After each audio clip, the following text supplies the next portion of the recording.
all live very stressful lives. Sometimes we have to go without sleep. All of this raises cortisol levels. I don't know about you, but when I am very stressed, I have a hard time finding my keys. I start losing things all over the place. It's hard for me to think clearly.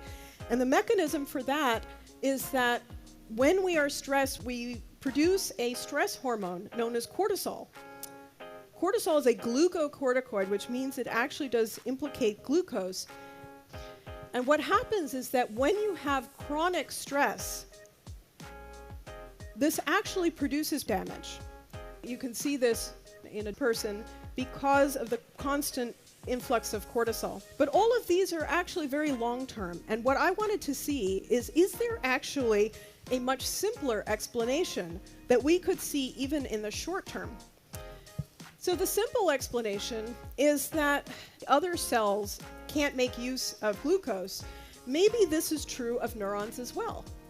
So maybe what's happening is that you're eating your cakes and cookies, but these neurons are not able to access the glucose, and therefore they are starving to death and dying.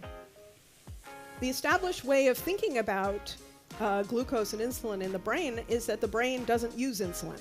There are GLUT3 and GLUT4 transporters, and the common knowledge is that GLUT3 is what the brain uses and that it's insulin independent. It doesn't depend on insulin. And it's actually other types of cells that make use of GLUT4, which is insulin dependent. I'm sorry to tell you that information is incorrect. Even back in 1998, people were starting to find insulin receptors in the brain. In 2011, people were able to find that actually individuals who were insulin resistant had reduced uptake of glucose in the brain, which is what insulin resistance means. It means that the glucose cannot be taken up by the brain. And the mechanism by which this damage occurs as a result of stress is actually insulin resistance. The cortisol makes the neurons insulin resistant.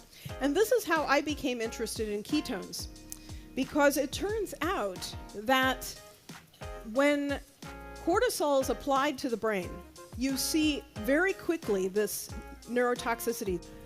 But when you apply the same cortisol with ketones, no damage. Glucose is a wasteful, kind of a dirty fuel. So you have sort of this perfect storm of a lot of problems brewing that come when your glucose levels are too high.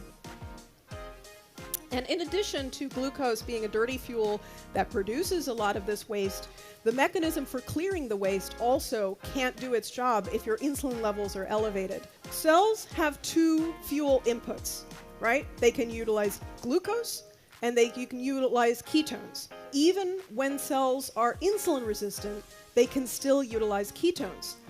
What that means is that if neurons are starving, we have a potential path for feeding them. Okay? And if we can feed them, then we can prevent damage and potentially also treat brain aging.